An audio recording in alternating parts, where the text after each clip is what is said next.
বজ্রপাতে মৃত্যু বিএসএফ জওয়ানের, শোকের ছায়া সীমান্তে। উত্তরবঙ্গের চোপড়া থানার ভারত বাংলাদেশ সীমান্তে ঘটে গেল মর্মান্তিক ঘটনা।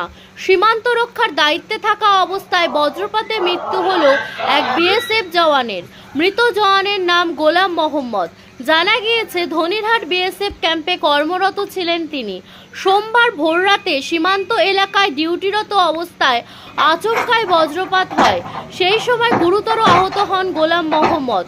দ্রুত তাকে ইসলামপুর মহকুমা হাসপাতালে নিয়ে যাওয়া হলে চিকিৎসকরা তাকে মৃত ঘোষণা করেন। ময়না তদন্তের পর দেহ পরিবারের হাতে তুলে দেওয়া হয়। এই ঘটনায় শোকের ছায়া নেমে এসেছে বিএসএফ জওয়ানদের মধ্যে। সহকর্মীরা জানিয়েছেন, দায়িত্ববান এবং পরিশ্রমী জওয়ান ছিলেন গোলাম মোহাম্মদ। তার অকাল মৃত্যুতে শোকস্তব্ধ গোটা বিএসএফ বাহিনী। স্থানীয় প্রশাসন ও বিএসএফ কর্তৃপক্ষের তরফেও ঘটনার তদন্ত শুরু হয়েছে। বাড়ি তৈরি করছেন?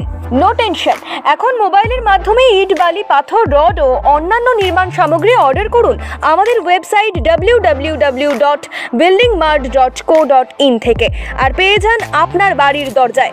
বন্ধুগণ, আর দোকানে দোকানে ঘোরার প্রয়োজন নেই, মালপত্র নষ্ট হওয়ার ঝামেলাও নেই। মাত্র এক ক্লিকে ইনস্ট্যান্ট উন্নত মানের নির্মাণ সামগ্রী পেয়ে যান আপনার বাড়িতে। বিশদ জানতে যোগাযোগ করুন 8250331346 এই নম্বরে। প্রোডাক্ট দেখতে ভিজিট করুন www.buildingmart.co.in এ। এখন আপনিও রিপোর্টার, আপনার এলাকার যে কোনো খবর পাঠান এই নম্বরগুলোতে।